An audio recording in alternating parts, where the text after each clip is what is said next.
Hello, hello, hello, all you wonderful people. Welcome to another night of Mythic Esports League of Legends. I am Magic Man, your play-by-play caster tonight, and joined with me today is Lupul. Lupul, go ahead and say hi. What's up, guys? How's it going? We vibing here today. We vibing here today. Nothing but good vibes, my friends. We also have Mr. Riley on as our Mr. Producer joining us so that we are taken care of. Hopefully the stream will be beautiful, Riley, on. No pressure, okay? Cool. So tonight we have two teams from our Dreamshatter League. We have Pillars versus NovaStar. What can you tell me about these two teams, Lupo? So basically, giving a quick rundown of Dreamshatter. Dreamshatter is anywhere between Plat 2, I believe, Plat 2, 0p to at least Diamond 1, I believe that if that's correct. Remembering the rule book, remembering the rule book's kind of hard when you have everything just jumbling around in there. Um, but these two teams, I believe that I have I did see a Josu's team, that would be team uh NovaStar in the tryouts, and they did phenomenon. I'm not gonna lie. They were kind of one of those heated teams that just were there, they were around. And then I also remember seeing Pillars' team. They were both just a vibing team. They got together and they were just ready to just rock and roll, and I can't wait to see what kind of diamond plays. I'm hard stuck gold, and I believe Magic. If you told me earlier, you are as well. Yeah, the term is Heartstuck Gold 4, actually, my friend. Heartstuck Gold 4, okay? I got my skin and I said, thank you. That's where I'm at in League of Legends. I believe that I feel that. I feel that. Now, I don't want to start any drama in our league. It is literally week one, game one for Dream Shatter. But a little birdie told me, and by a little birdie, I definitely mean a Josu. Novastar is supposed to go undefeated, not dropping a single game for the whole split. Now, tonight will obviously be first step in that undefeated split for them. So things are heated. People are a little excited. I'm excited. I feel like things are about to pop off in this game today. I think this is gonna just okay.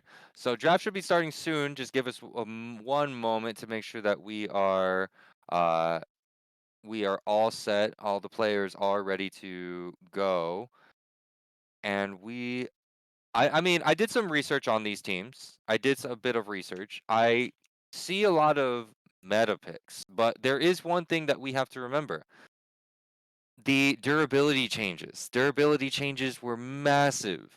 Um, I don't like Samira with those durability changes. I think I've made that very clear last night. Is there's a Samira in my game, she's getting targeted. Um, and it looks like CYD Paint on the side of Pillars plays Samira, and but a Josu does not. I like it. See, there's a little spiciness going on there. Um, but my gosh, it doesn't change a lot. But I've also seen Mordekaiser be able to face tank a lot more than what originally was supposed to, and I think Riot is made a big oopsies. They made a Now, big oopsies. Jinx was banned for the side of Pillars. I think this is an interesting ban solely because if you take a look at both of their AD carries, Jinx is the highest played AD carry between both of them. So Pillars is saying, if we can't have Jinx because we're not first pick, you guys don't get her either. The Senna ban from NovaStar is also interesting to me from what I've been reading. Senna is very, very, very oppressive in this patch. So maybe they weren't comfortable first picking that as support, and it would have been more of a pick one or two if they were on red side. Lulu, though, picked up here for Nova Star. So, can you tell me a little bit about these changes to the meta with durability? Obviously, I think healing in general was kind of nerfed and gutted. So, does that make shielding champions stronger in this scenario? Shielding champions do go up a bit more. So in other words, like let's give an example of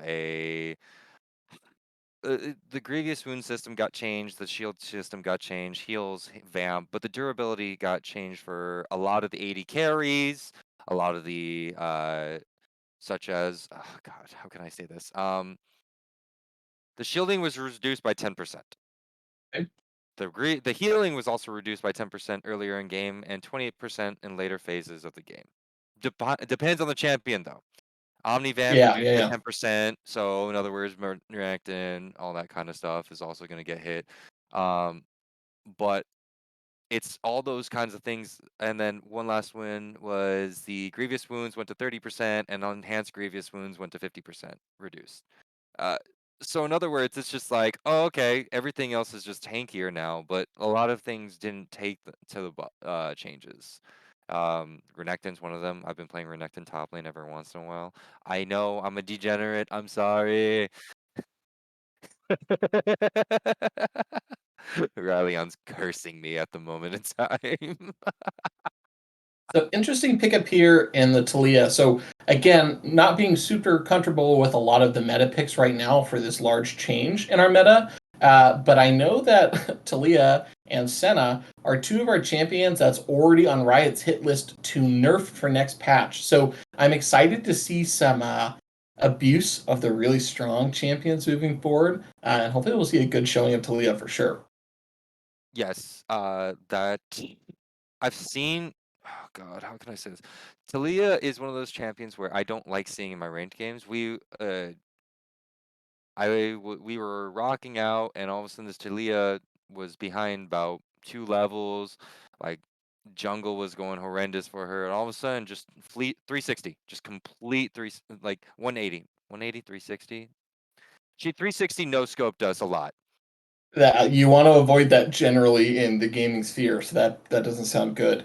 Darius picked up Darius. I haven't seen a Darius in years. The double D Darius.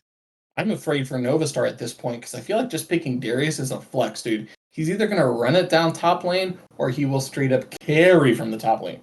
It depends on who they play, though. I want to make that very clear that it does seem as if it depends on who NovaStar plays against Darius, because I will admit I have been able to run down a Darius with a Mundo. It's funny. It's funny seeing that happen. So maybe explain the bans here to me in the second round of bans. What's interesting for NovaStar, we're seeing a lot of dueling champions, specifically life-stealing dueling champions being banned out. So the Viego, the Aatrox, the Kayn.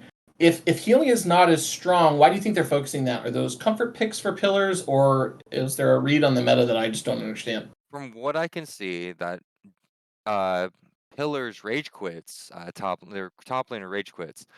Does play Aatrox. Their jungler P247 Cadman does play Viego. So it does look like they are just going after comfort. They're going after the comfort band. So they don't want. Apparently, they don't want Cadman to pop off. They don't want Rage Quits to pop off. It's going to be. This is just basically trying to make sure that they have to play champions that are not their most familiar, because in a ranked game you're able to just pick and choose whatever the heck you want depending if there's banned or not.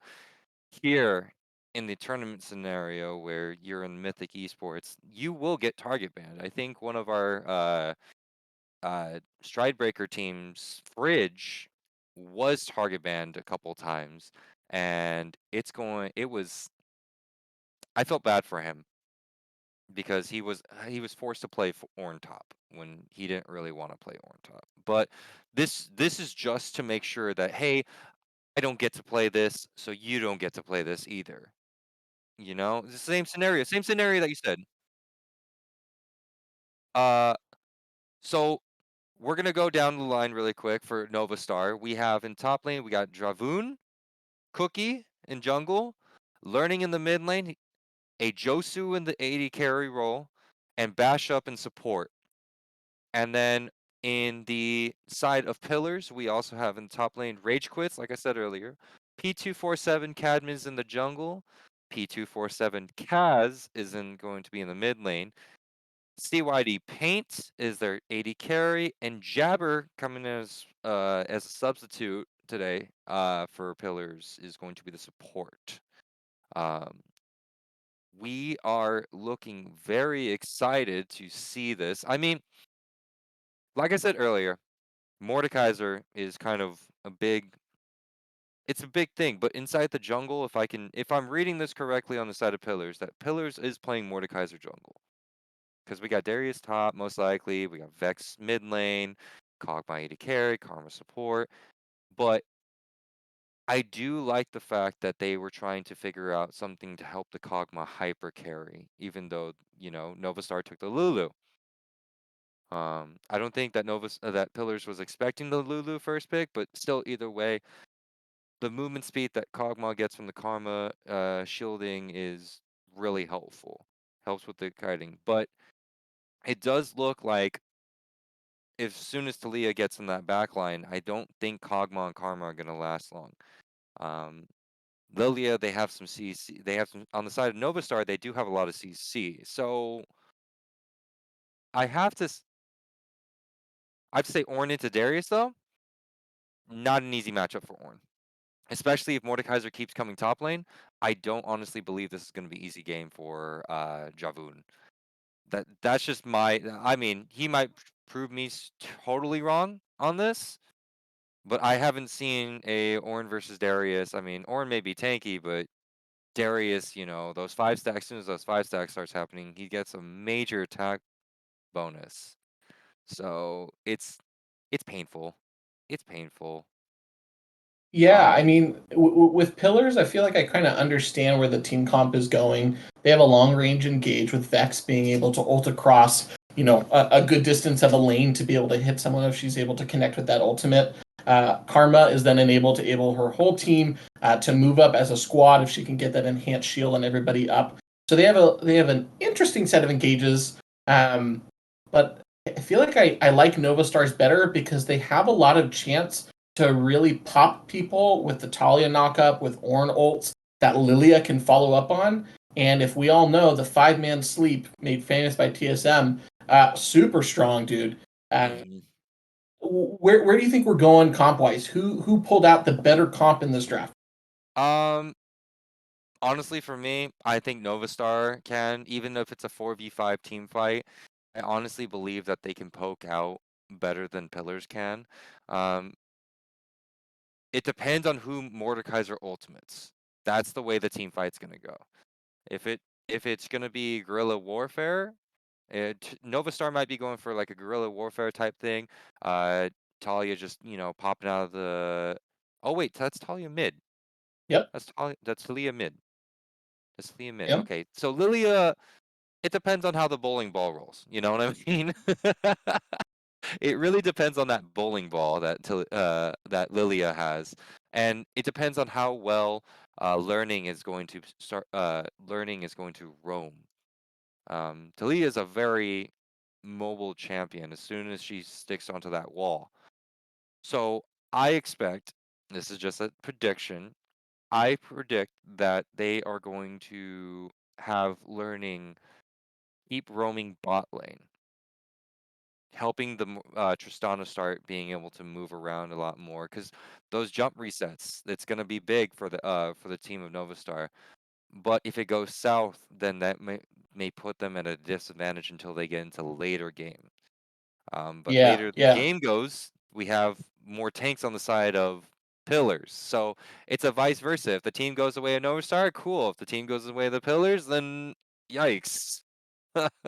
Well, level 2 is a pretty explosive level for bot lane in this game. Tristana, obviously one of the strongest level 2 champions, and will never not be, with being Mm, able to set bomb and dive in. You're saying no. I disagree with you, especially when Tristana's got that Lulu. I mean, yes, Karma can drop a shield, but she's probably only going to be shielding one person in that fight. So I'll be surprised to see where that early bot lane, duel goes down and who comes out the victor. I feel like if Karma and Kog'Maw are able to play it safe, be able to disengage and farm it out, I'm pretty sure that Cog is going to take over this game by mid to late. and you are. Mm, Feel free to disagree with I'm me. no, You'll no, be no, no, no, wrong. You'll no, be I will be wrong. wrong. No, okay, all right. You know why? Don't do that to me, because Primus and I have a horrible prediction, Oh, prediction, um, streak. There you go. That's the word. Brain fart right there. We have a horrible prediction streak. So I have the caster curse. So I am not saying anything more because no, you know what? No, I'm not going to say who I want to win. I'm not going to say anything about that. But the predictions are out, ladies and gentlemen. Please let us know who you think is going to win game number 1 between NovaStar and Pillars. I believe we're going to go. Do you have anything else to say really quick before we go? all I know is that, again, Ejosu from NovaStar calling out Pillars, calling out the rest of the league. They are going to go undefeated. Super excited to see if game 1 will be either the start or the end of this streak for NovaStar. Ooh, I like that. We're gonna cut to a short break during the spectator delay, but don't touch those browsers. We'll be right back.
Welcome back, folks. It is NovaStar versus Pillars in our first game of the Dreamshatter series. Here we go. A spicy invade coming in from the top side from Pillars.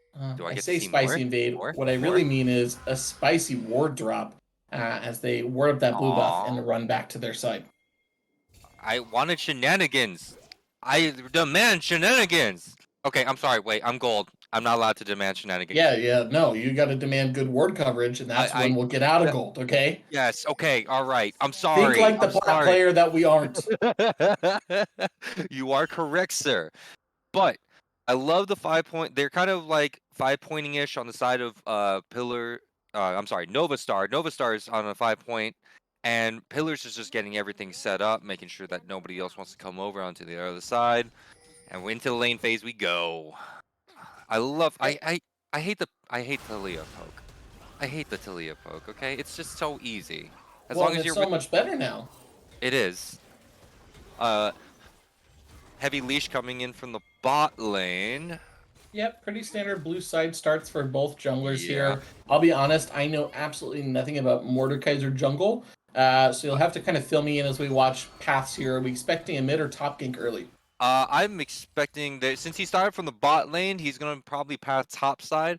The thing about Mordekaiser Jungle is that his passive now stacks on major monsters. So Gromp, Blue Buff, the Alpha Wolf, the Big Chicken, large Gromp, the large Krugs, all that kind of stuff stacks his passive, which gives him the ability to just do that AoE Level damage. 2 here from NovaStar. A little bit too close to the turret. No jump in from Tristana Lulu right away. Didn't mean to interrupt you there. Thought we were No, going no, to no. see Spice. Spice was denied. Mm-mm. Just But a little bit misses. of poking and farming. Yeah, down bot lane. Nothing to write home about. Level 2 came and went. Probably won't see any action until level 3 now. But we like the damage coming from learning in mid lane is kind of like just the shoving power of Talia is really it's amazing, and also it's disgusting. The only other champion that I know that can push that well is probably what Malzahar and level what 4 or 5 because this Space Age decides to help out. I'm One like I thing, go go. ahead. No, after you. Go ahead, One please, thing I was please. going to note was I think you were a little bit right about that top lane matchup here. We see Darius going in on the aggressive, hitting the Ornn with a big Q as Dravon is forced to dash out.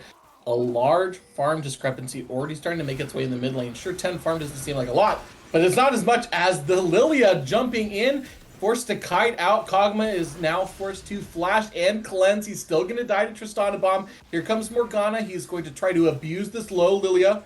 Buff transfer complete. He's able to smack her down and kill her. Nice Tristana jump. jumps out. Karma did get the root, but she jumped out of that as well. Big trade in the bot lane. Big 8 trade. carry for jungle. Who gets better value there? I honestly believe Ojosu gets the value instead of Cadman. But I'm wrong. I got small gold brain, like we said. But Cadman did take Flash this game, so we are expecting probably the Flash Ultimate on the side of Pillars, but we never know. Josu may be able to just do everything. Bot lane on the side of Pillars, Paint did pop his cleanse and his flash, and Jabber did pop exhaust and flash. But Ojosu still has cleanse, and Bashop has flash still.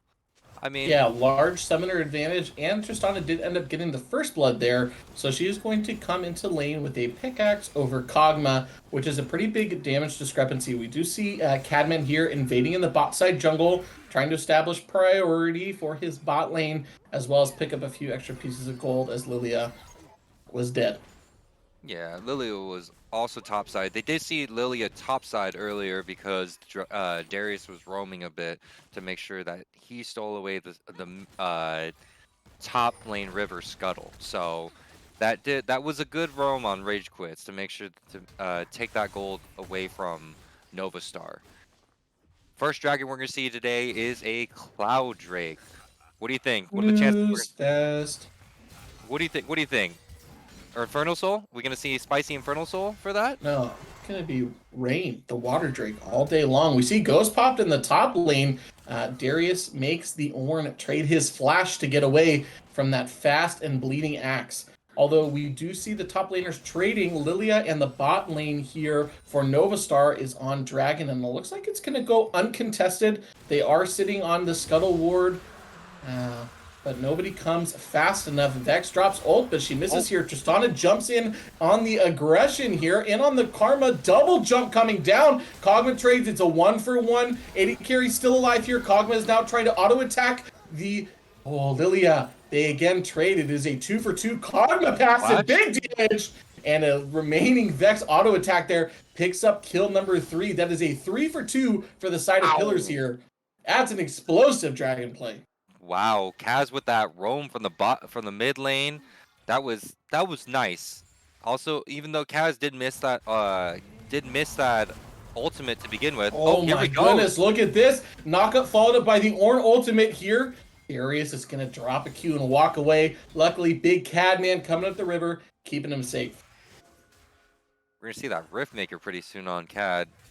That's going to be real. That's going to make Mordekaiser here comes Cookie, though, coming in the top side. Cad is low, forced to flash. He's losing health very quickly now. Darius stops his back, but he just has to run into turret. That's pretty much a free kill from a Mordekaiser who's overstaying to try to farm out and push out the top lane push out the top lane for his laner. This is a bloodthirsty game, by the way. This is 8 kills in 7 minutes. Gold dead even also at 7 minutes as well. You're right. I love the bloodthirsty games, man. They're fun. Man, this is are we part of LCS MSI? Hello, give us a call. We can do this right now. Just kidding. So what's very interesting here, though, is the kill distribution. Lilia has the most kills here for the side of NovaStar with 2. She is making good use of it, though. She has 3 kills or 3 kill participation out of 4 kills. So she is really trying to make moves across the map. But the Vex has a very quiet 2 kills. I'm curious to see if she's going to start trying to outroam this Taliyah now that she has this gold advantage. So I say gold advantage. Let's talk about that, Lupul. Tell me what's going on across the map. Right now we got Ornn and Darius are pretty much just a 200 gold difference apart in the favor of Darius. We also got Lilia in about a 6k difference between 600. 600. I'm sorry, 6k 600. English is a horrible language. Then on the side of Vex is ahead by about 400 gold. Over the Taliyah, and Tristana is above the Kog'Maw by about 100 gold, and supports are almost dead even. And I think they're almost close to both finishing their support item. Nope, it looks like the Karma has finished the first part of her support item first. But the weird part is Lulu did start with the buckler, Relic Shield. Oh, we see Cookie here now pathing her way towards bottom side. She sweeps out the Tribush and in she goes. She does miss her little bulb, but Tristana is going full on in the aggression department. Picks up the kill on Kog'Maw. It is a 1-for-0 trade. And up top, we've got Darius beating away on the Ornn. He's now secured himself the first kill for the top lane and a 30 farm lead. Look at mid lane. Taliyah is showing Vex what is up. Beating her up in the rocks here. Qua's doing his best to get out, but it is not enough. There are kills going down all the way across the map. 11 kills, 9 minutes. I love this bloodthirsty diamond games. Yay! So I think what we're going to start seeing now, though, is since Lilia is starting to take this explosive lead over the Mordekaiser, she's going to be forcing a lot more of the action, and Mordekaiser's going to have to react a lot more. And that's really, really tough when you have a Kog'Maw as your AD carry. There's no way that you're going to save him once Tristana decides to go in. Mordekaiser also now picking up his blue buff way late compared to the Taliyah. He is behind in the jungle by a lot. Jungle-wise, also Lilia has a better mobility than Mordekaiser does. So by far. This is just basically, if Mordekaiser wants to react, Mordekaiser's got to try to predict. He's got to make sure they have to jungle track is what they should be doing. The issue is that the vision setup on the side of for Pillars isn't looking that great because Bashup's always got that whole bot side set up for Oh, Cookie we've to got come some down. action coming down mid lane, though. Don't mean to interrupt you. Ornn was No, just dropping a ward. Got a little excited, got a little antsy there. no, no, no. Oh, Rage Quit's running Here at comes Darius, though. Rage quit, forcing the ghost. He's going to pull in on this Ornn. He's kiting back, starting to get his bleed stacks up. Ornn forced to flash over the wall. Flash Ooh, again for Ghost traded. Talia, though, coming from the mid lane here. Kog'Maw all by himself gets absolutely chunked out on that 3-man dive. I like the communication. This is great communication because that let the bot lane know on the side of NovaStar. They're like, oh, we saw Karma up there try to go after Javoon. That's fine. We'll dive the Kog'Maw. Say less. Let's give this Tristana more gold. Let's keep it rolling, people. We're And seeing an again, Infernal Soul! Yes! ooh, spicy. Yes! Again, we did see Cookie making that proactive jungle play. She was there to dive the Kog'Maw, which turns into a dragon play. So it is a 2-dragon lead here for NovaStar. But in return, the first Rift Herald was picked up and first turret also picked up for the side of Pillars. So interesting gold trades going along the map right now, but you do kind of have to be scared of this early 2-dragon stack from NovaStar. Dragons wins games. Let's make that. That's just additional stats that you see on top of your players. So I love how Cookie's making sure Javoon wants to be kind of left alone. Look Orange at players. this, though. Cookie just invading that jungle. Kog'Maw and Karma are both hit by the seed. The ultimate goes down. Karma asleep. Cookie now diving in and out, just trying to make it out alive at this point. Bash up in a bad spot, though. Mordekaiser and the mid laner are there to Oh, bring the pain. Tristana now running for her life. Mordekaiser flash ults the Trist. She is stuck in the Ghost Realm. Knocks him back. She is trying to kite out this damage here. It's not going to be enough. She's going to come out of the realm into 4 players for Pillars here. Pillars picking up another kill. This is going back and forth, man. This cleanse is wild. cleanse was used on that, trying to get out of there. Cleanse does not work on Mordekaiser ultimate. Only QSS. Only QSS does. Yes, correct. As well as Kog'Maw did pick up a shutdown on off a Josu. So this is kind of looking like the gold is just staying steady, even though we It's see that stagnant. Cookie. Even though we see Cookie just keep making those moves, it's even. It's never changing. It's just But basically again, cause and effect. I want you to see where those kills are placed. 2 kills on the Lilia. Again, 4 out of 7 kill participation. But Tristana now, 3 kills, 2 assists. She's Ooh, got 5 out of 7. The gold is in a really, really good spot here for the bot lane of NovaStar to try to carry it out. Lilia has done a fantastic job of keeping gold for her bot lane. and this is what I mean by the way, this is what I meant about sorry, jungle tracking. Javoon makes sure that they can see where Cadman is.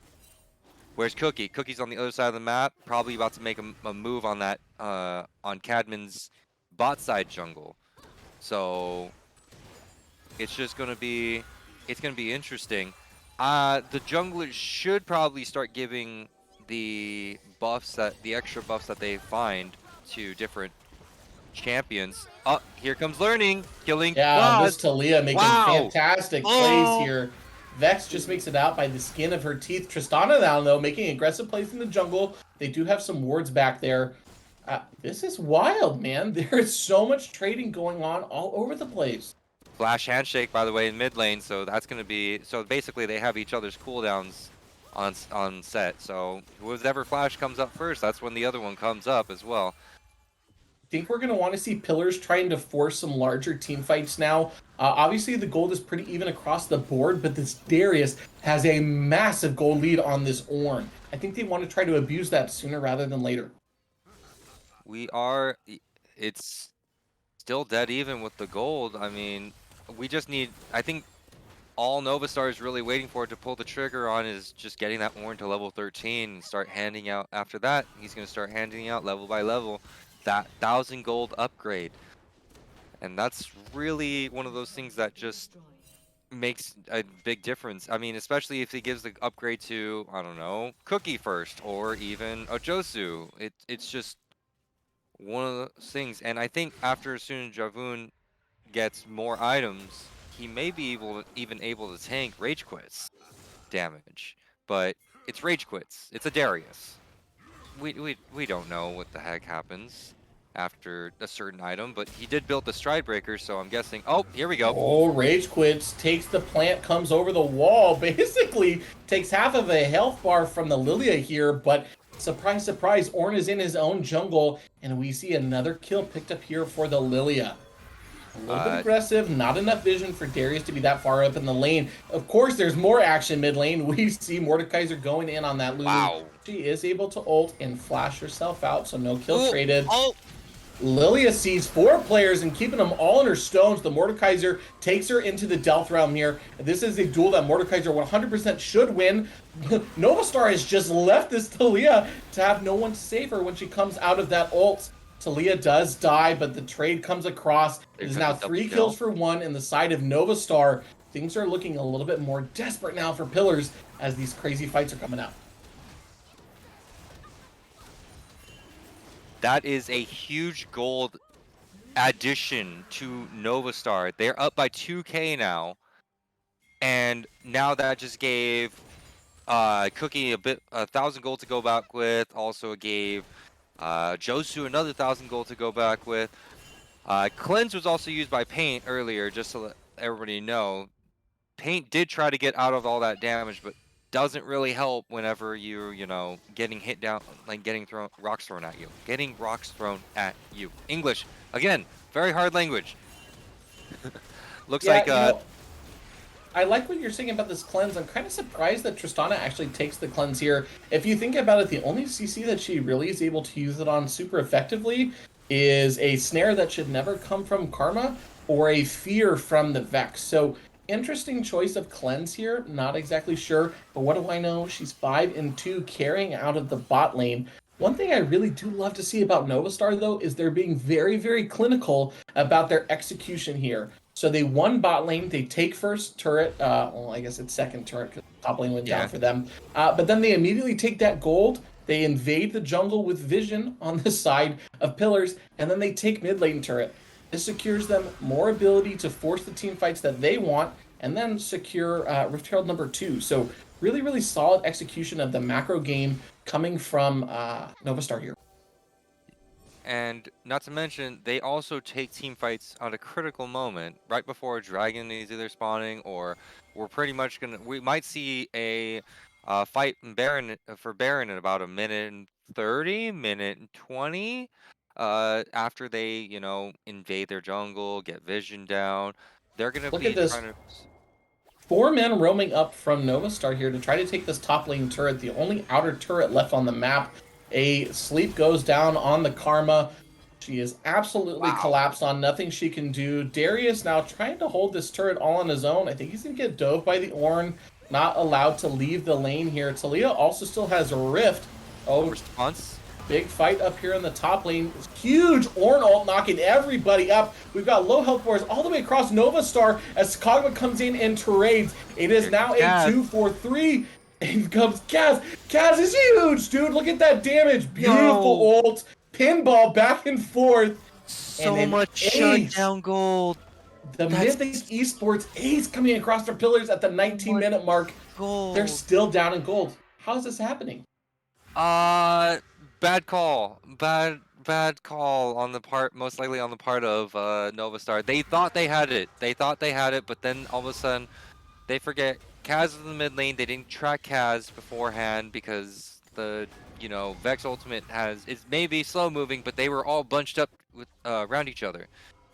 So, and then not to mention, we do have Cookie already used the sleepy time. So there was nothing. Yeah, it just was all gone. So there goes all their cooldowns. They timed it. Pillars timed that couldn't have been more perfect on that time for that team fight, especially the collapse. Big team fight. They did not get the turret either, and Dragon's coming up in a minute 30. So this is a fight that Pillars has to take over Dragon. Otherwise, Infernal Soul's going to be going over at the very early 20-minute mark, which is tough to come back from, especially with an Infernal. However, the pressure going to be not so much. They know they just won a 5v5 team fight. Maybe they won't if they won't have staggered team fights, but they've got to feel pretty good going into this one. League is a mental-based game that morale will either go up or down. You are correct, though. Earlier, I do believe you said that Lilia still has Rift Herald. So depending on where Lilia drops that is depending on what side they're going to be having on left, whether or not they're going to be going for Dragon or they're going to try to burst down Baron. In my opinion, a little bit of a blunder. She could have dropped that when they were diving the Darius, guaranteed the tower and walk out, but they wanted to take those team fight picks. However, it is good to still have it exactly right that she can drop it before they do this dragon fight, just to apply pressure in other lanes. Ornn still topside as Dragon is spawning here in 30 seconds, but he does have teleport available, meaning that this will most likely be a 5v5 brawl over Dragon Soul here at the 21-minute mark. Now, if NovaStar feels that they cannot win this fight, that is totally fine. They can just give up the dragon. They're not they can just relax. It's not like Pillars is on soul point or anything like that. Oh, Talia, though, getting a good amount of poke there on the Mordekaiser. I lied. He's got a shield. He heals a little back. Don't mind me. Tristana, though, now with the Rift Herald drop mid lane, they are going to pick up second-tier turret here. Mordekaiser, though, engaging on blue side. A big fight here from Talia. Major damage coming across. That is a 5-man Salif. It's not going to be enough, though. Talia in the backside gets absolutely melted. Darius running down, dies as well. It is a 3 of 4-2 for the side of Pillars again. That was good. By the way, we saw, I think they also used something. Somebody used something to make sure that they didn't get, Cleanse was not used. Cleanse was on the side of Paint, but I did think... Cleanse the sleep. Oh, we do see an engage here, though. Vex absolutely obliterating the Talia. Ajuso, though, terrating, baby. Holy moly, the burst. Not going to be enough, though. Kog'Maw's still alive. Taking Dragon, denying Dragon Soul. Good on Pillars. Holy moly. Come on, bash up. Come on, bash up. Come on, bash up. No, he doesn't take that. You're crazy, my friend. Kog'Maw secures Infernal Dragon. First Infernal, first Dragon overall here on the side of Pillars. They are down 1k gold, but it doesn't seem to bother them in the slightest as they are continuing to take fight after fight. These fights might be getting a bit more spicy because I think Darius, the brother of Draven, might be starting to go after the backline now because Rage Quit's just instantly ghosted and tried to go after both Bashop and Ajosu last fight. So yeah, I think they're trying to get the right idea. This game is 100% now about peel for your Kog'Maw. Kog'Maw will carry you. He's at the point that he's got Bork, he's got Rage Blade, he's got Hurricane. No one's fucking with Kog'Maw. Okay? Tristana needs to get kills. She needs to stay alive if they have any hope of doing that. But when you've got a Darius charging down your face, that's pretty tough to do. Yeah, it seems like that. And it's kind of hard for... I don't think the cleanse also works against Darius Bleed. Just saying. No, I think you're right. We do see a posture now here towards Baron. Pillars are grouped up, just trying to get vision for themselves to make sure that NovaStar isn't able to take another objective out from under them. We've got 4 men from NovaStar grouped here in the middle. Talia, again, kind of clearing out some vision on the backside of their jungle. A lot of posturing, not a lot of action. People are looking to try to gain a vision advantage wherever they can. They also, Ajosu does have the Lord Doms, by the way, so it looks like both Mordekaiser and Darius might be taking some extra damage. That's going to start hurting. Yeah, gold lead now only 1k in the favor for Darius, so Ornn has caught up. Lilia drops her seed in the mid lane. Not going to choose to engage on the single target that she was able to catch out there. Gold discrepancy again in the jungle has evened out. So the majority of where we are seeing gold difference is in the 80 carries. Tristana now up 2k gold over the Kog'Maw. Not to mention, the gold is still kind of even. They really want... Oh! Cadman just used Smite to steal blue buff. He did force Talia out of her own jungle. Lilia, excuse me. Why do they have to have some EA champions in this game right now? They are getting some deep wards, trying to get some vision again around this Baron buff.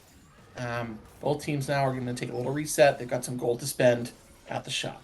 It's just trying to farm up, trying to make sure that they don't... They're positioning... They're posturing on each other, just trying to make sure that they that they don't want to go in, the other team doesn't want to go in. It's a damage check. They got to check damages, to be honest, before they can start figuring everything out. And it looks like Dravoon is handing out upgrades. Here we go. Oh, please, Horn, Oh please upgrade no. my Mythic, Daddy. Absolutely. That's when things start to carry those bonus stats, another free bonus that they're getting from picking that goat in the top lane. Uh, he did just hand out an extra 1,000 gold Here we stat. go. NovaStar has started up the Baron. Pillars did see that their vision was cleared. Pillars now do have a ward in the backside.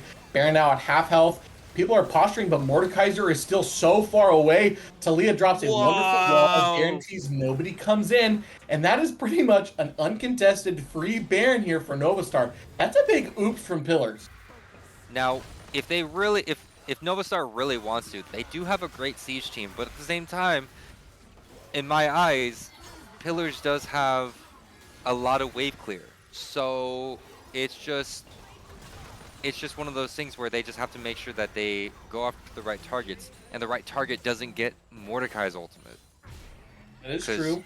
nobody wants to get both Tristana, Lulu. I don't think Cookie wants to be in that 1v1 situation. Talia doesn't want to get that close. The only person that really wants to do that is Dravoon. But at the same time, he doesn't want that, because that's kind of a scary situation, because they lose their tank if he gets ulted.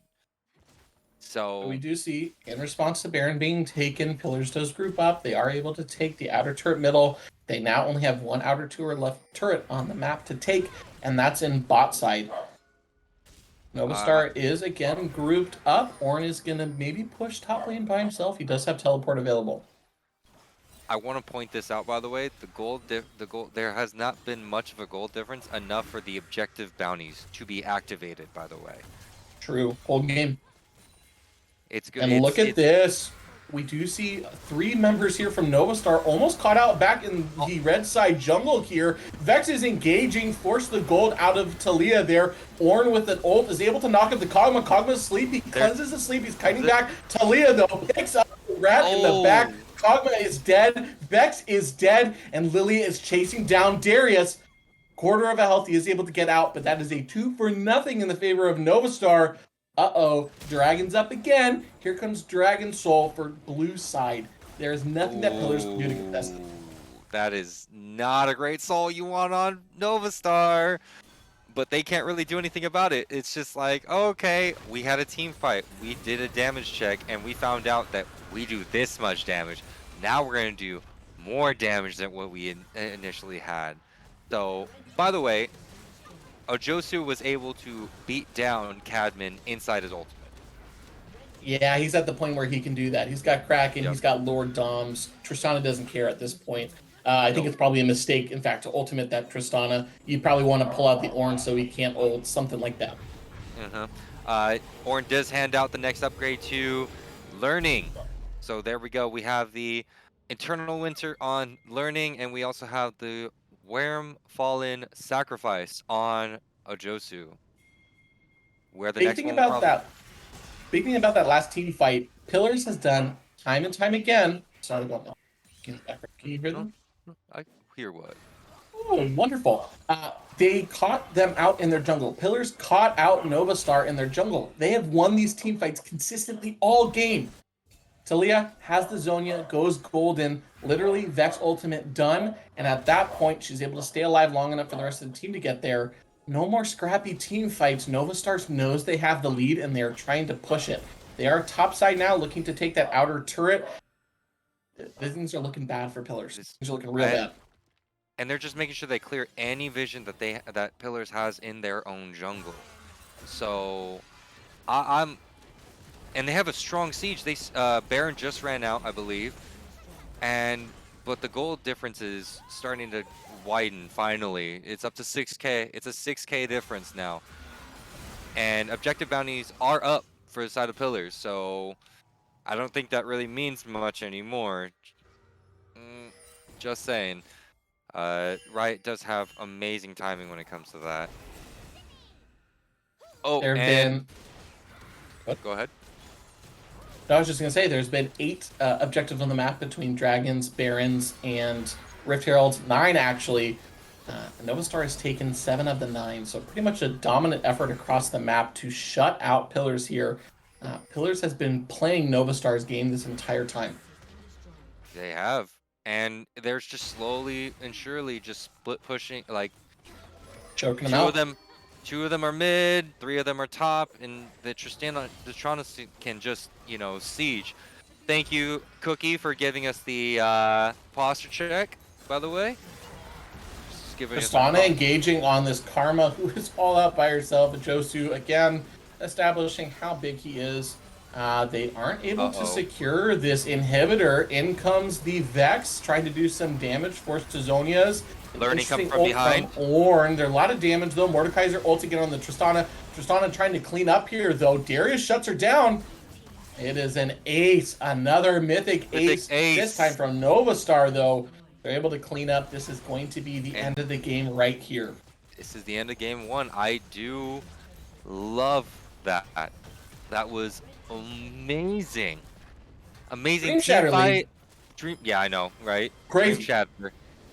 Dreamshatter, Diamond players. You and I, we're gold. We're just like, we're amazed just by the fact of the gold difference not varying off from like probably 300-400 off, maybe even less, probably 200 off. That's about it. You know what I mean? It's kind of one of those things that you don't expect this. You Look, never. We're gonna go to a cut to a short break. Thank you guys. We're gonna go to game number 2, and versus NovaStar versus Pillars. We'll be right back. Please don't touch those browsers.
Hey guys, welcome back. We are back for game number 2. Magic, how'd it feel? What do you think? What do you think of Explosive game one. It was a absolute brawl. Uh, I'm a big I'm a big fan of what we're already seeing. If you asked me to look at that end game chart and say how the early game went, I wouldn't have told you that the game was dead even all the way until the 25-minute mark. So really, really tough fight between both teams early. But NovaStar really just knew what they were doing and were able to close out that game pretty easily right there at the end in the last 5 minutes. No, you are 100% correct. I mean, I'm just kind of I I'm feeling the vibe. Like I feel like Nova Star's got a vibe that they want to try to ride out. Like I feel Ajosu is that sorry, that Cookie pretty much hovers over um Ajosu and Basha the whole game, and they just let Dragoon just, hey, guess what? You're by yourself. Have fun. Yeah, Just no, have fun. literally their win con was Tristana, and Tristana got big, and Lily got big, and I think Talia really at least kind of surprised me with the damage that came out of her late game. Not that Learning played poorly at all, but it was like wow, dude, some of the burst right at the start of those fights, she was chunking people out. So let's talk draft for game number two. Obviously, we haven't started yet, but what adaptations does Pillars need to make to try to not get another L for today's series? Take away mobile champions. Just kidding. It's fair. It's Hey, fair. it's a fair assumption. I mean, the only super mobile champion that they had that could get from point A to point B faster than anybody else was Vex. And Vex was it was a huge surprise that it was a large surprise that they were just like, oh, okay, A to B, there we go. But then Learning would just straight up answer is like, okay, I'm putting a wall right behind you guys. You guys can't run anymore. We're gonna Yeah. run this way, and you guys are gonna be stuck here. And I mean, I don't know how else to say this, but they need to make sure if Cadman wants to beat Cookie in the jungle, by the way, if he wants to make sure that there is no hiccups or they know where to gank, where to go, objective side. Jungle tracking is one thing. Like deep ward, just putting a ward down, saying, "Oh, hey, they started that side. Let's see. Mental damage chart that you have in your head about different junglers at level 1, level 2, level 3, seeing how quick they can clear those jungles, and then, hey, guess what? We know exactly where you are because your whole top side's cleared, your whole bot side's cleared. Where are you gonna go? You're gonna go back, or you're gonna try to gank a lane, whatever opposite side that you started on."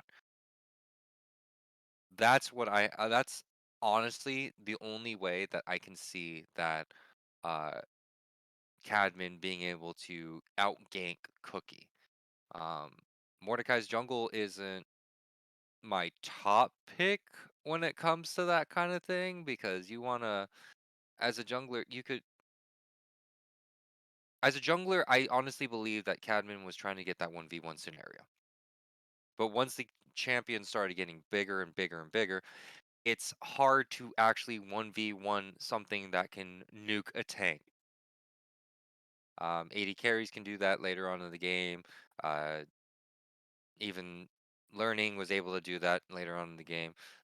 The only person that probably wouldn't be able to do that is Basha, but Basha was Lulu, and Lulu was one of those things that decided to can ultimate inside the Mordekaiser ultimate, and that Right. makes sure he stays around longer. Um, is there anything you would try to think? I mean, like I said, we gold small brain, they diamond big brain. I could be just speaking complete nonsense, but this is just a jungle point of view. I never actually asked Magic, what role do you play normally?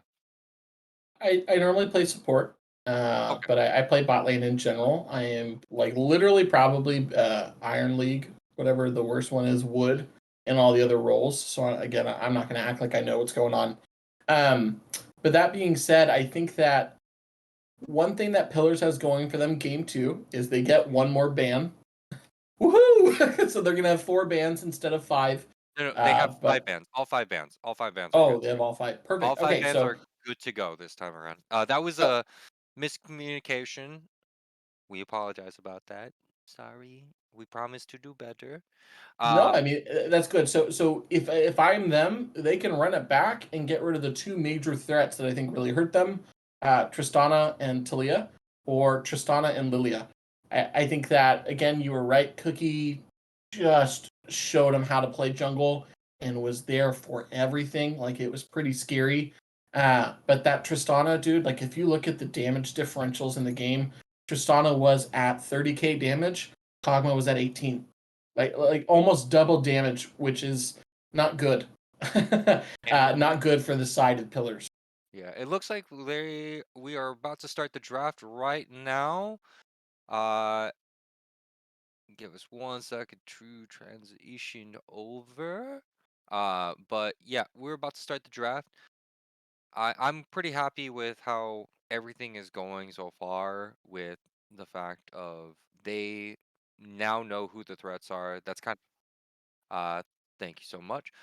So we see obviously we were correct. The Talia and the Lilia are gonna go away. Um Just to clarify, it looks like Nova. Oh, Nova has four. Okay, I see. I see. So yeah, we Nova do. should have 5. But I don't know. Let me see. That shouldn't have happened. I apologize about that. Type out the first band. So Yep. Lilia, Talia, both are going to be gone again. Smart adaptation. Pillars also decide to take blue side as they lost game one, so they get to figure out and they get to choose which side they're on. They said no ban. They refuse. They just basically said they're not going to ban the first their first champion. They're just going to give them a freebie. So interesting here. Kaisa is banned out for the side of Pillars. Kaisa wasn't shown last game. She wasn't banned or picked last game. Um, so Jinx immediately picked up first pick for Pillars there. That's why they took blue side. They're not banning out the Jinx this time. Um, Oh, and NovaStar is no, going to be like, this is typical Mythic Esports, guys. This is typical Mythic Esports. Anything you could do, I can do better. I'm gonna show bro, you I love exactly how that. to do The this. salty run back, dude. They say you had lost on this shit. Exactly. We'll show you how it's done. Woo! I love this. I love it when this happens. I mean, I feel bad for Pillars because I a Lulu Kog'Maw together, other than a Lulu Karma, is 100% scary. 100% scary because the attack speed buff that Lulu gives Kog'Maw, you being able to output that damage really easily. Um, but into a Seraphine, that's an issue because there's a couple CC abilities going on coming down from that bot lane on the side of pillars. They've got the Jinx Chompers, also the Seraphine root.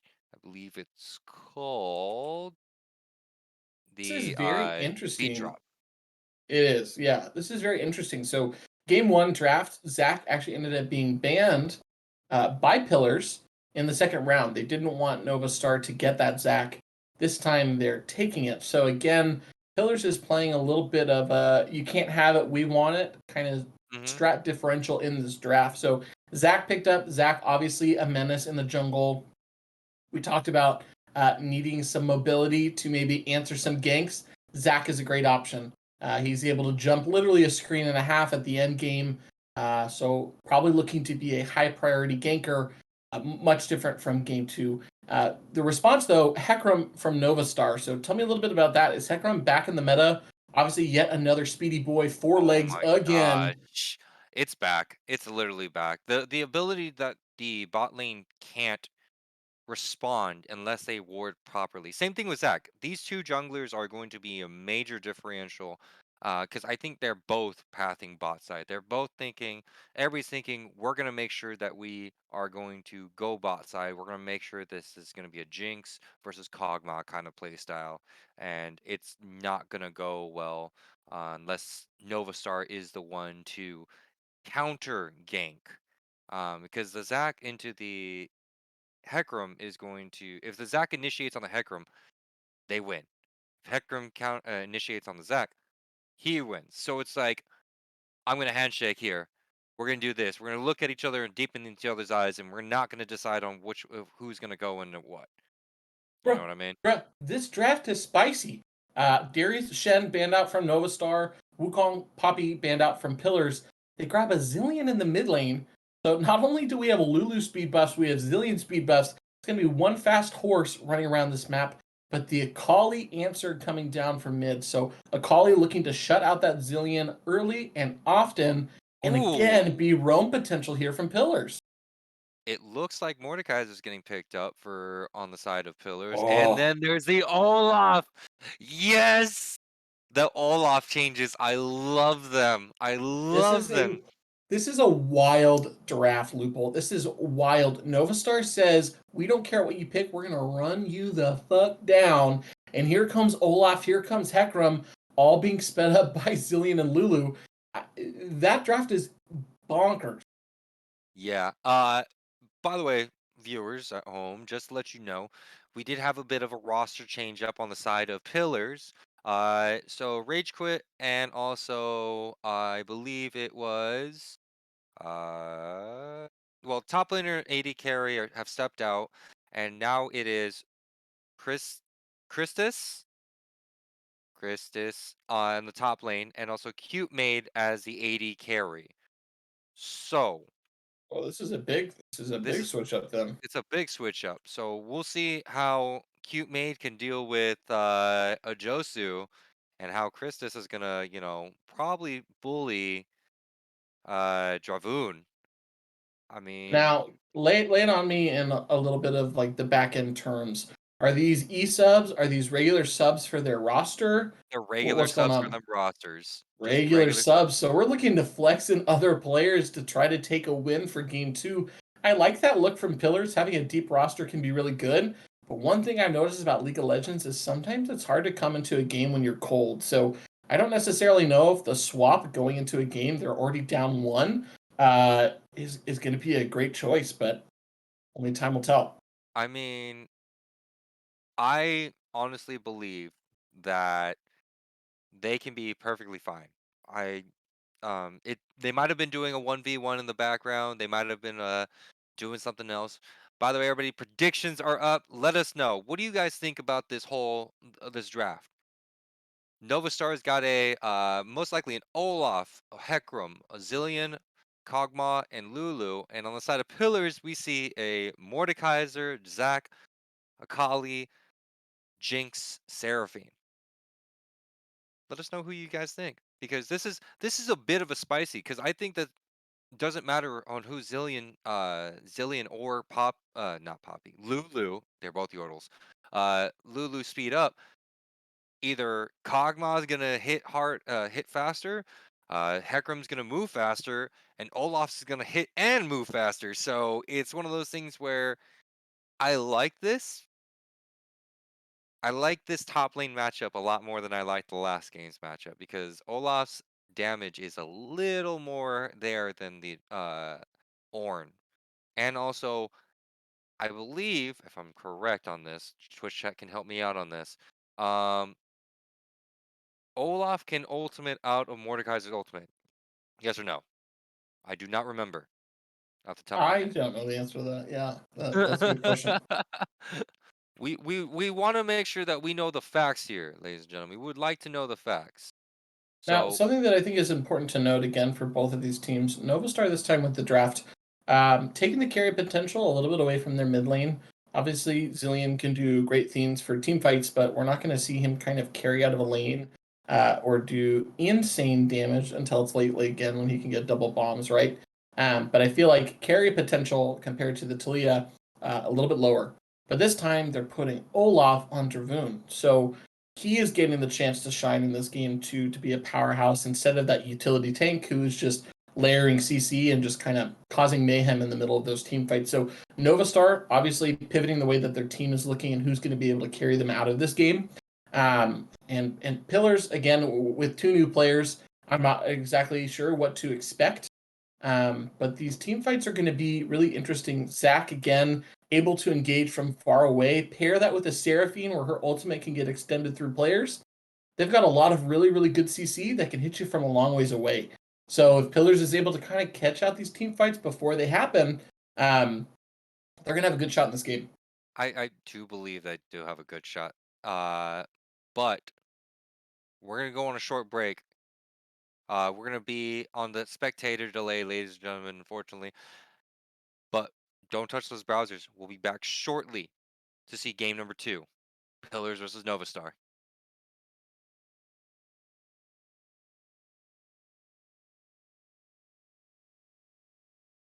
We good? I don't know. Rylan, are we good? Are we good? Are we on break?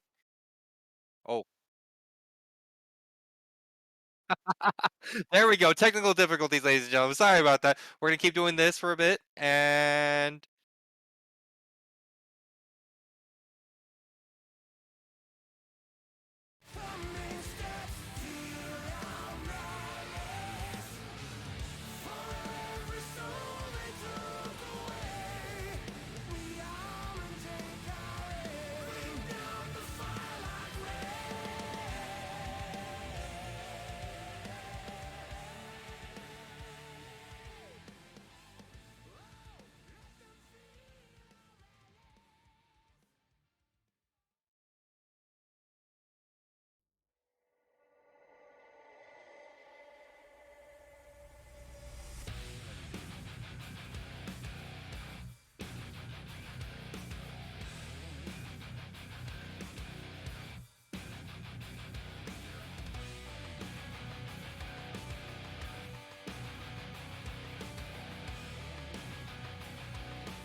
Welcome back, viewers. This is Mythic Esports Dreamshatter League, Game 2 between NovaStar and Pillars. NovaStar took Game 1, and we are now 5-pointing the most exciting of starts here for Game number 2.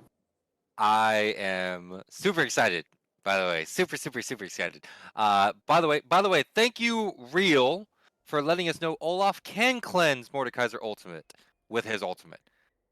So we are solid on that. I have one other thing to say.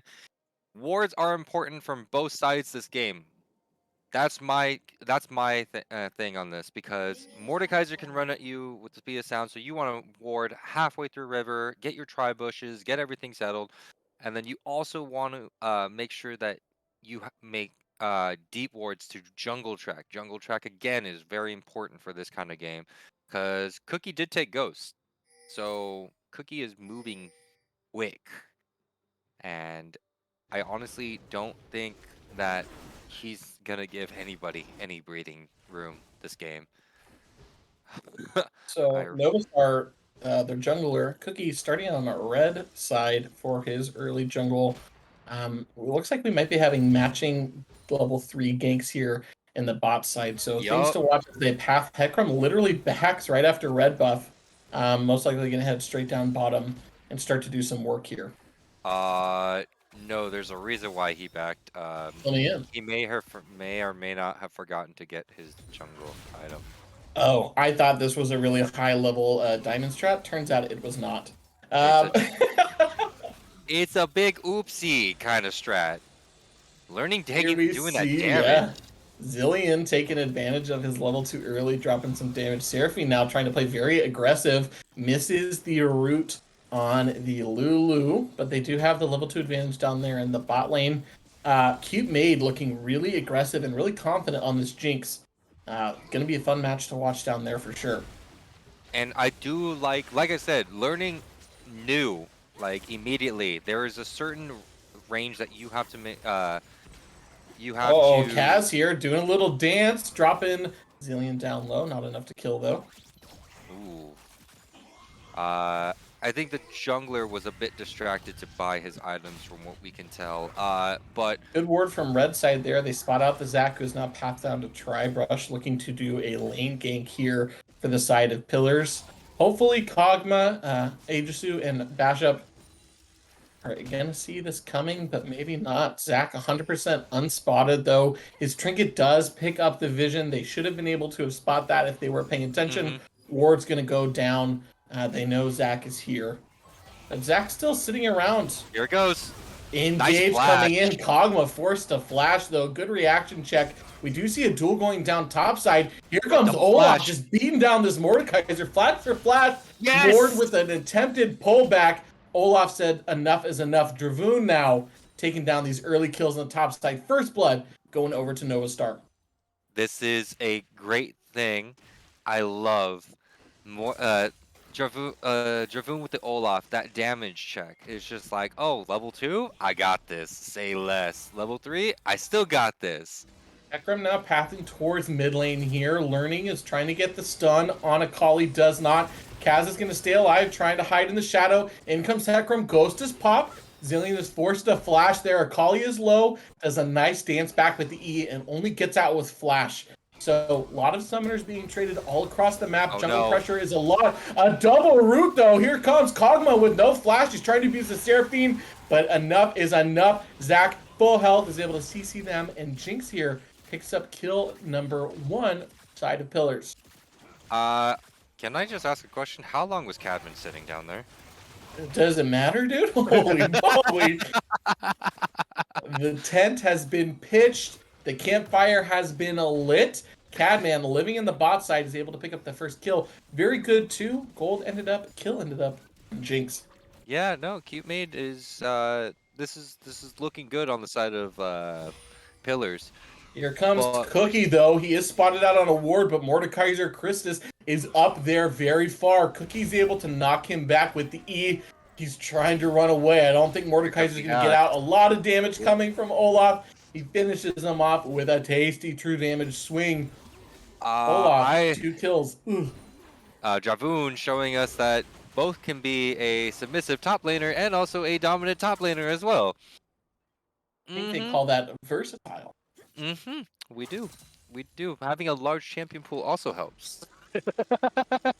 Yeah, and you know, like I said in the early game, hey, it looks like we're trying to spot the differences on who NovaStar wants their carries to be. Again, Zillion, very passive laner. He is surviving against the Akali. He's down in farm, but he already did force Akali to burn her sums early. And now Dragoon is, again, just being that deadly force in the top lane. 2 kills up, 15 CS up. We're only 6 minutes into this game. Yeah, not as bloodthirsty as last game though. Like we're 6 minutes in, there's not 8 kills or anything like that. It's a bit slower pace now because I think the reason why is because Cute Mate on Jinx and also a Josu on Kog'Maw. Those are two very big hyper carries that can actually do a lot of damage very First quickly. Dragon is attempting to be taken by NovaStar here as Cookie, Kog'Maw, and the Lulu are on it. They are able to pick up First Dragon, no problem at all. I think that what we need to note is we have seen early pings on Zac coming to gank twice now. So good coverage coming from NovaStar. They're really trying to shut down that Zac, who's trying to be pretty aggressive with his ganks. Yeah, you see where the ward placement is from Learning. I think that was both from Learning and also Cookie. Those wards, that is true jungle tracking because they just saw him walk away from his chickens. So now they Yeah, and know they that, saw him sitting on the ward trying to slingshot in too. yep. So it looks like Kaz wants to come bot lane as well, but there is vision. They do spot out the Kaz, and I think they already have an idea that Cadman wants to come in for that gank. It's just great thing for these wards. Like I said, it's gonna be a vision difference when it comes later on to the game for both Learning and both for Kaz, because Kaz has to try to make sure to track where Learning's going to drop those wards so that Cadman can gank on the other side. Ultimate dropping from Akali. Yep, she is going in. Zillion tries to drop the bombs on himself to force out the Ooh! stun. He is going to be caught out though. Drops ult on himself. Akali's able to get out. It's an ult for ult trade in the mid lane, nothing else. Something to note here though, Cookie hovering already around Rift Herald side as it's about to spawn here in a few seconds. They just cleared out vision. They're most likely going to look to take that early. Again, NovaStar showing that they really are putting importance on these early game objectives in both the Dragons and the Rift Herald. Dragoon now just starting to walk at Mordekaiser here. Those axes are hurting. Oh, here comes it. Here comes Cadman Zax again. He doesn't get the E to slingshot them towards each other. Kog'Maw trying to walk in aggressive to deal damage. Exhausted early. It's not going to be enough. Cadman picks up the kill this time. Looking a little bit of a different bot lane for sure compared to game one. This is starting to Cadman's. I don't think Cadman was very happy with how Josu curb stomped him in the first game one. Just saying, I don't think that he's very happy. So this is one of what I like to call revenge match. It's a revenge match. What we noticed, not a lot of wards trying to catch out that Zac, who has now come bottom. I think this is the 4th time. So maybe we need a couple of more wards from the bottom side here of NovaStar. Something to note, though, Kog'Maw, much more of a passive laner compared to the Tristana that he was on in game one. I think we're really starting to feel the difference with Jinx being the much more aggressive laner here. I'm saying this, though, Zac is top side. Olaf is continuing to brawl. He does not care that Olaf is here. No. Flashes, toss, and axes. Picks up the kill. He is now 3-0. Ragnarok was dropped also. Oh, dude, he is playing Olaf so well. Here comes another axe. Zac is literally getting chunked out by this barbarian. He gets a knockup. It might not be enough, though. Cadman could be in trouble. Akali coming in. She only lands E on a minion, so no damage coming across on Zillion there. Kaz trying to, again, play aggressive to pick up these kills on the Zillion, but not to see any kills so far. I do like how Learning is playing pretty much the passive game, trying to make sure that Kaz can't get as many kills, no snowballing. They're also making sure that it's one of those things that Kaz can't do anything except just farm, but is farming well enough to make sure that Learning has to call out the pings, call out where movement is, ultimates, because Akali can still burst even though she doesn't have any kills, especially if you're that especially if you're an assassin champion and you're playing a support in the mid lane, learning, you got to be very careful and time your ultimates kind of nicely and very precise. Because if you go too early, she'll burst you afterwards. But if you go too late, here we go. Cadman now ganking the Zillion in the mid lane. Zillion drops the speed up. It's not enough. A lot of CC now coming across in the bot lane as well. Lulu might or might not live. Oh, here comes Cookie. Here comes Cookie, though, from the back. Big fear on the Jinx. She's forced to walk into turret range. Kog'Maw picks up a kill. That's a 1-for-1 trade.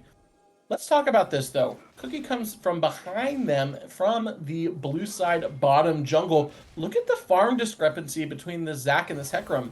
Sure, Zac's been a part of 3 kills, but Hecarim is absolutely owning him on the gold from the minions, and he's being effective at ganking too.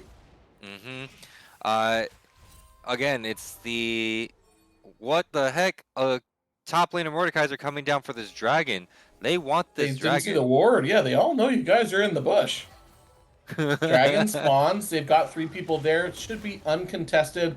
Olaf, though, starting to take plates up on the top side. We did talk about this. We said Cadman needs to play a more aggressive, a faster-paced jungler. He needs to gank. This time around, he is ganking much more than Cookie, but I don't know if he's getting more out of it. He's actually at a gold discrepancy, down about 400 gold to the Hecarim. This is correct, and not to mention that Cookie has been just basically sitting in his jungle for a longer time, like you said, but I don't think they're tracking Cookie very well. Sure, the only reason why they went after that dragon earlier on was because there was 4 of them, well, 5 of them grand total, and Cookie wouldn't be that crazy to go in for that. But in other words, Cookie was on the other side of the map trying to set up for this Rift Herald that they are now posturing for and starting. So yeah, again, this time we at least see the second dragon going over 2 pillars. So we're seeing a lot of answering and trading going back and forth on who's picking up what. I don't know if we want to show the gold here. Right now, the difference for the teams themselves, only about 1,200 gold. But the difference of gold in the top side, over 2K at the 13-minute mark. Pretty gross. Yeah. That's a big Olaf.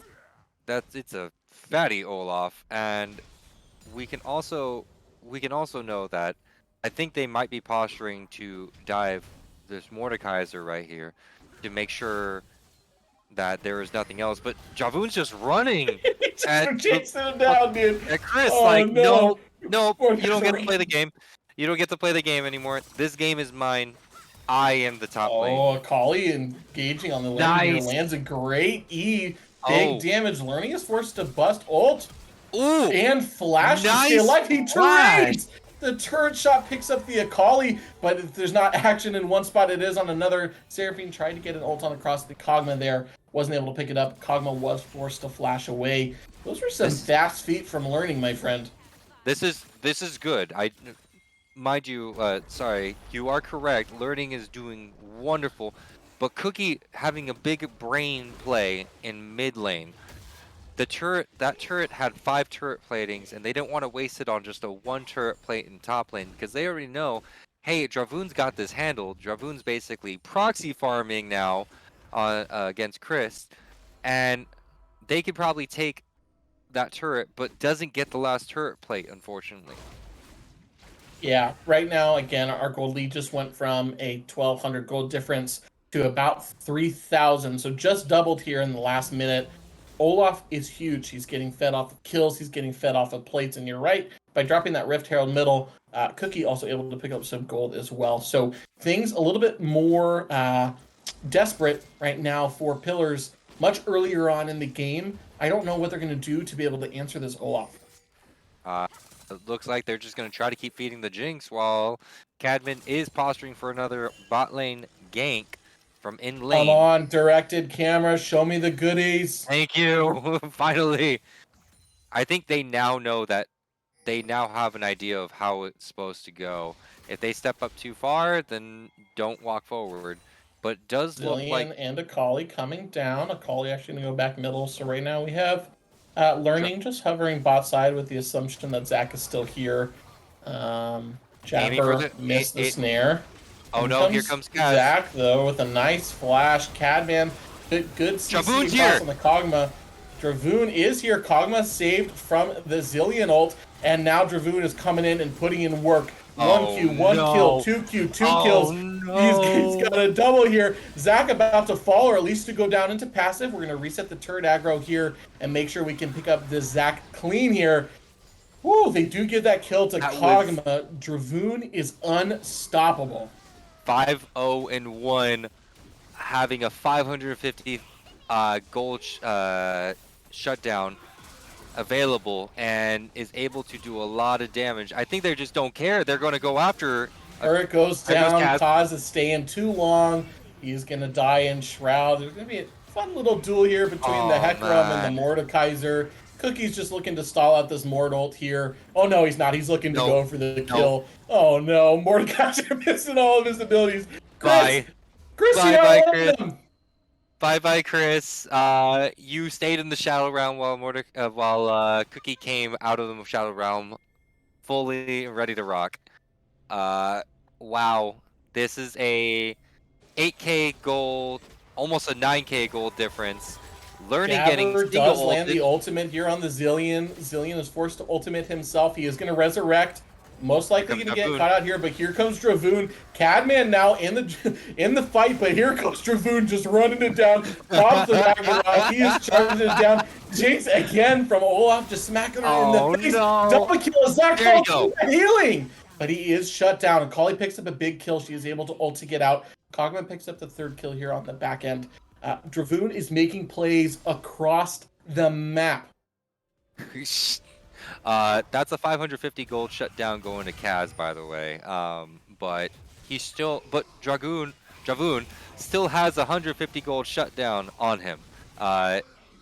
Ajosu making Chris have to flash. So I know you said I was maybe wrong, Lupul, and I certainly won't say that I'm right. But again, coming into a series cold, I think some of the biggest struggles here happened in the top lane. Chris coming in already down on a loss, and he's not really able to show up for his team here. Certainly not his fault. I mean, sometimes you win lane, sometimes you don't. But the largest gap that we're currently seeing on the map is coming out of the top side.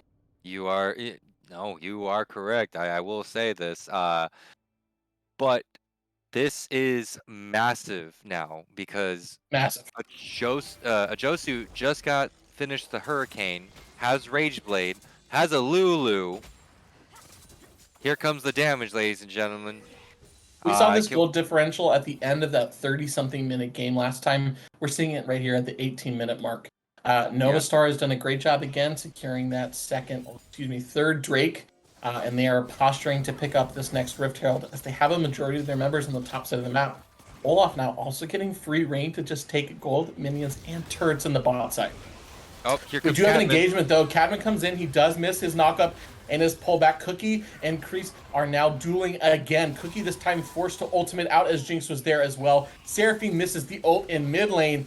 A lot of summoners, a lot of ultimates coming across both teams, but no kills yet. NovaStar is looking confident here. Poor Lulu. Bashup is just getting beat up in the backside. Kog'Maw is able to stay alive with the ultimate. Dragoon is here to stay. He's here to slay. He's going to beat up that Zac on the backside.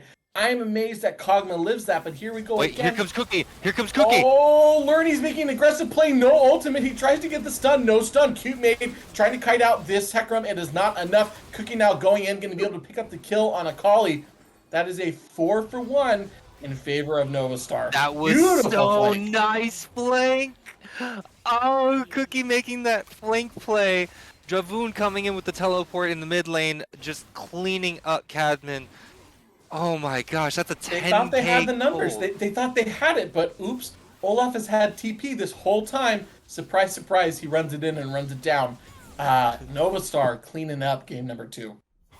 There's a 13 kill difference, by the way, and they are now working on the second tier mid lane. Jusu maybe being a little bit over aggressive here, picks up a turret.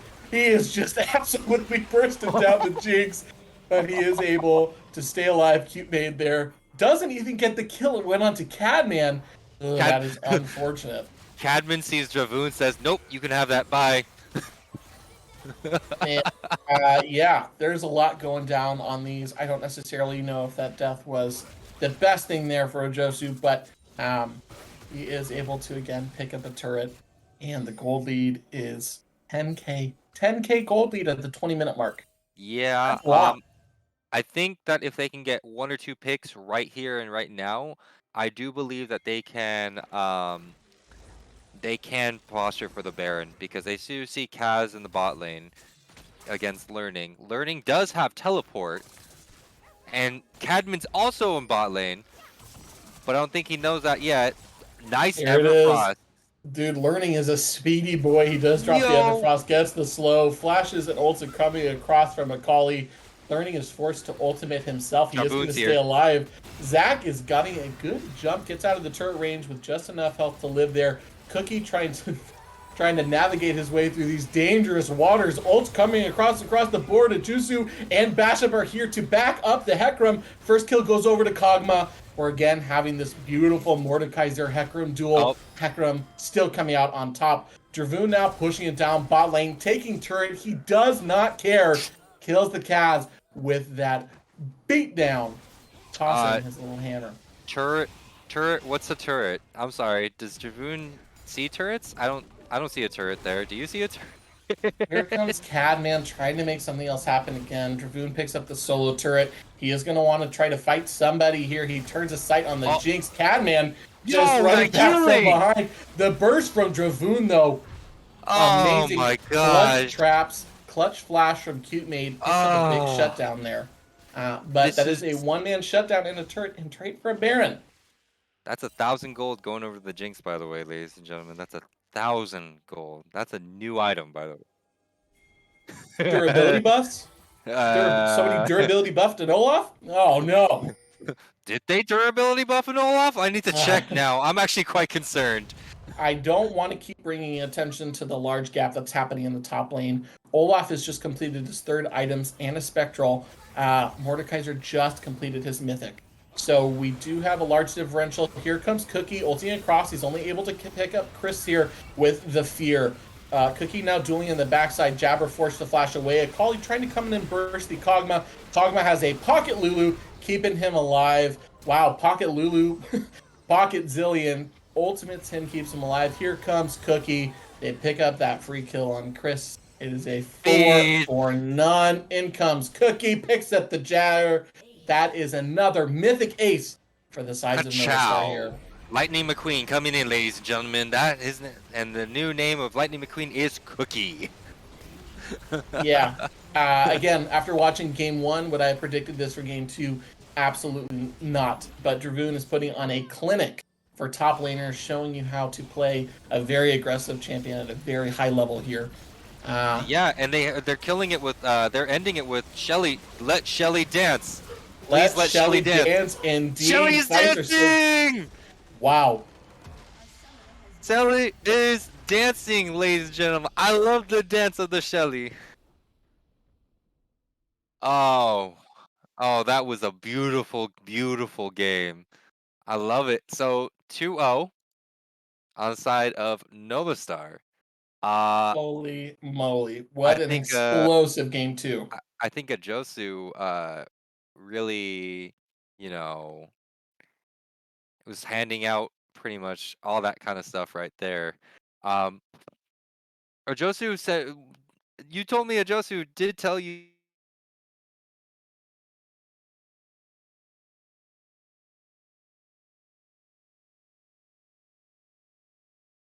For that NovaStar he's over planning on his Pillars. team going Pillars on. put up a fantastic fight in game one.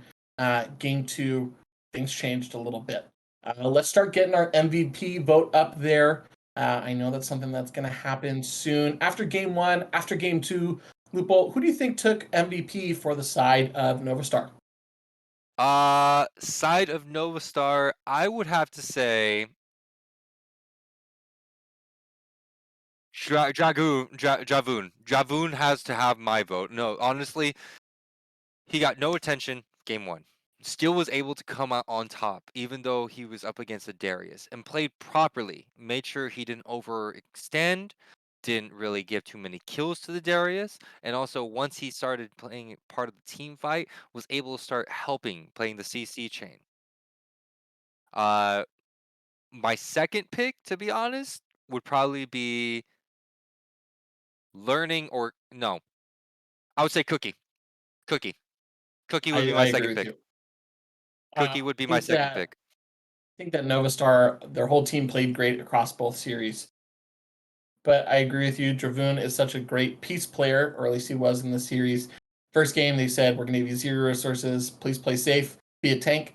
And he did it well. And then in game 2, they said, all right, man, it's your time to pop off. And pop off he did.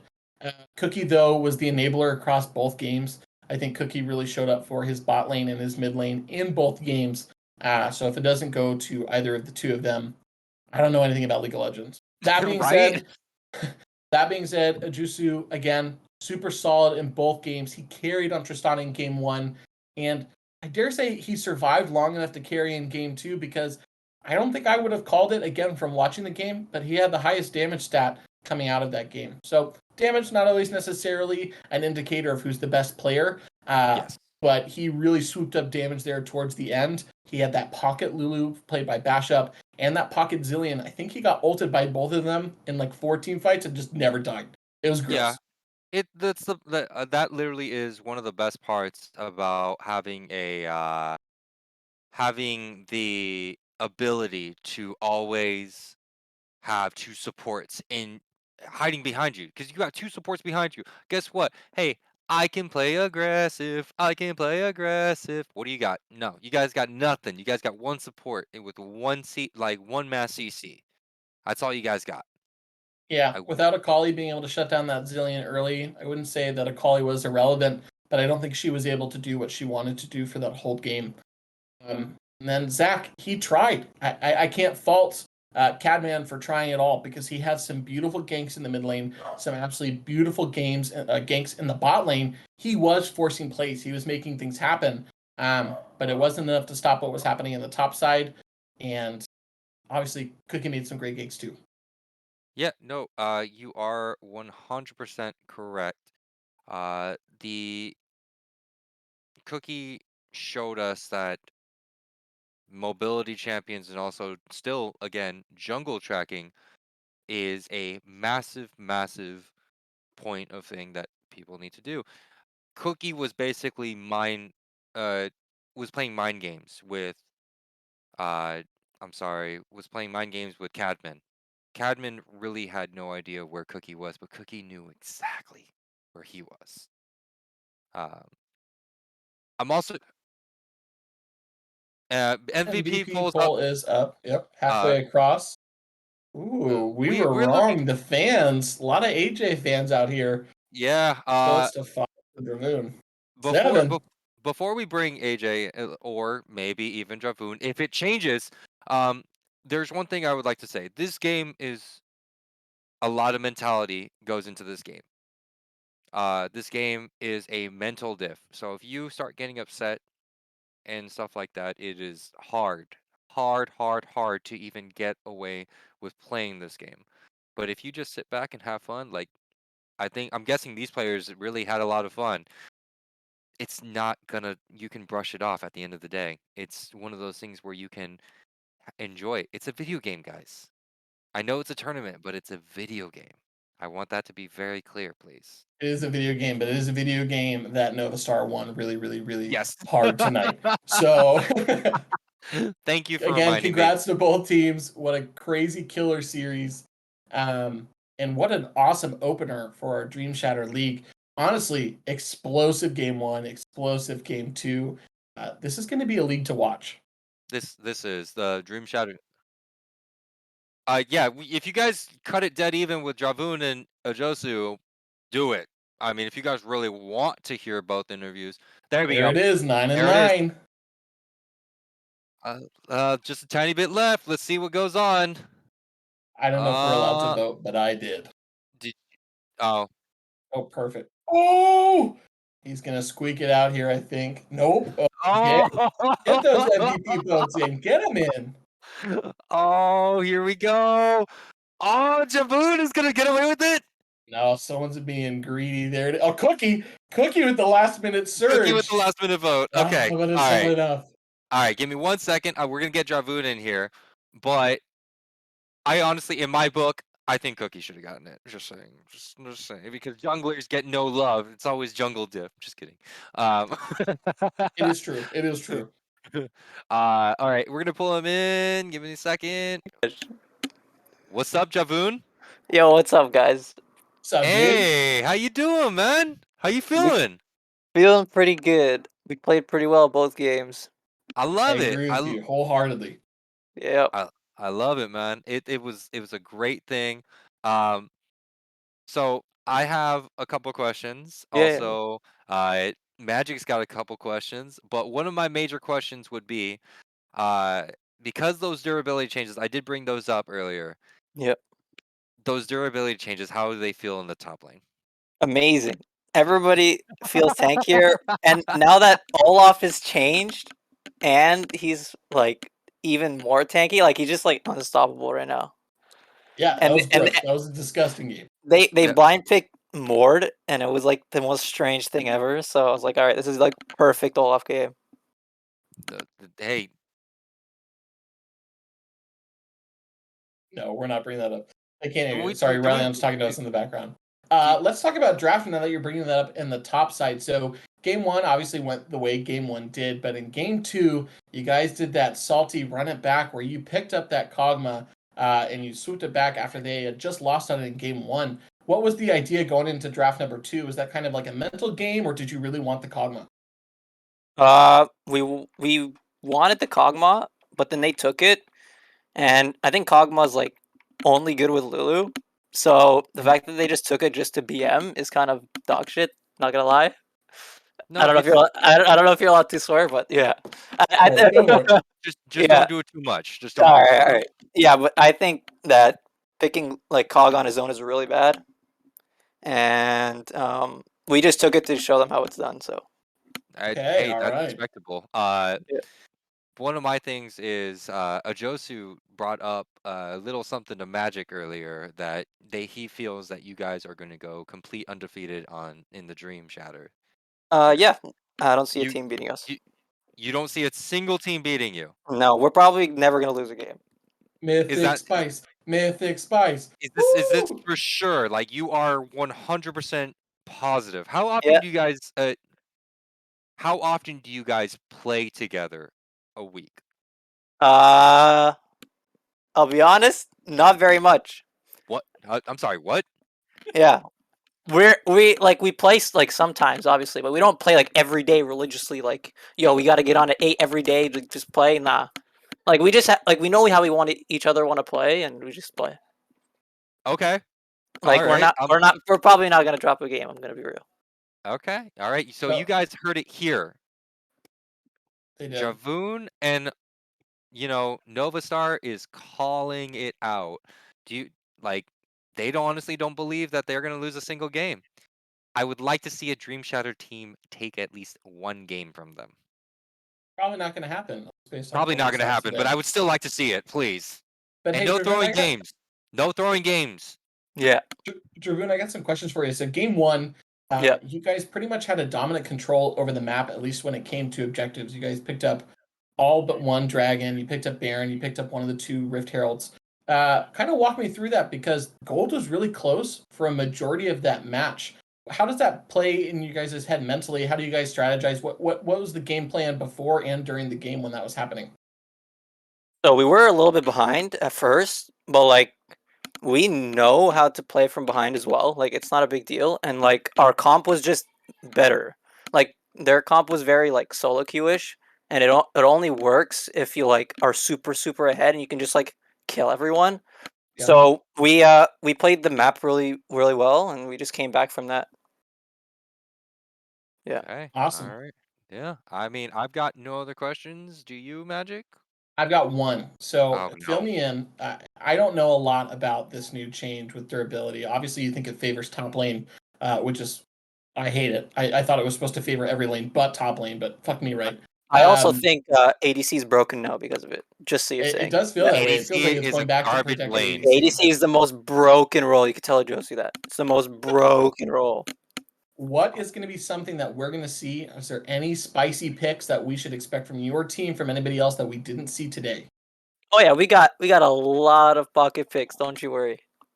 Okay. He's not getting any out secrets. I don't think he's No, gonna give I'm out trying any to. secrets. I'm reaching for it. I'm trying to get in that cookie jar, but he's not giving it to me, dude. Kind of weird. If You we got gotta wait Cookie in for here, it.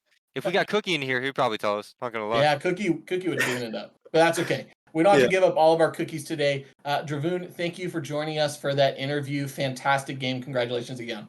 Any Appreciate it, shout guys. outs that you'd like to make really quick before we Yeah. Shout out to our Lulu God, by the way. Our fucking Lulu God. Everybody did, like, not a lot of people voted for him, but he's, like, really good. So don't fucking underestimate him. all right.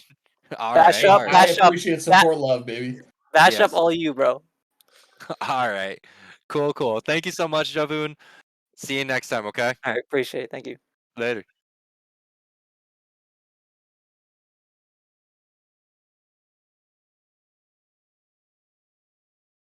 Ooh, All right. spicy. All right. And that's And for our Stride Breaker League. so We're still doing that tomorrow thing. we have a Stride Breaker game. This is the lower league that we have. It's gonna be TPO Mad Cow versus Millennium Falcons. I casted the exhibition match for TPO Mad Cows. I cannot wait to see this team play. I actually love them, Dr. Vovine. Shout out to you because you are the cow master. He is the cow master. He is a cow whisperer. Um, but that will be casted by not only myself, but I have Wookie Monster with me.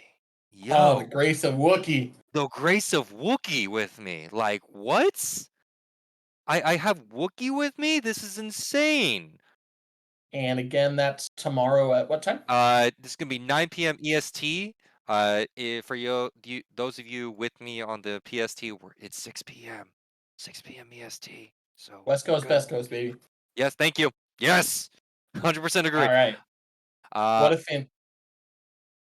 What a fantastic series. Thank you, everybody, for joining us. I appreciate you guys letting me get to cast. This was my first cast in quite some time. So thank you, Lupul, for your patience and listening to me scream for the last 2 hours. And thank you to our production team. Riley, you did awesome today, man.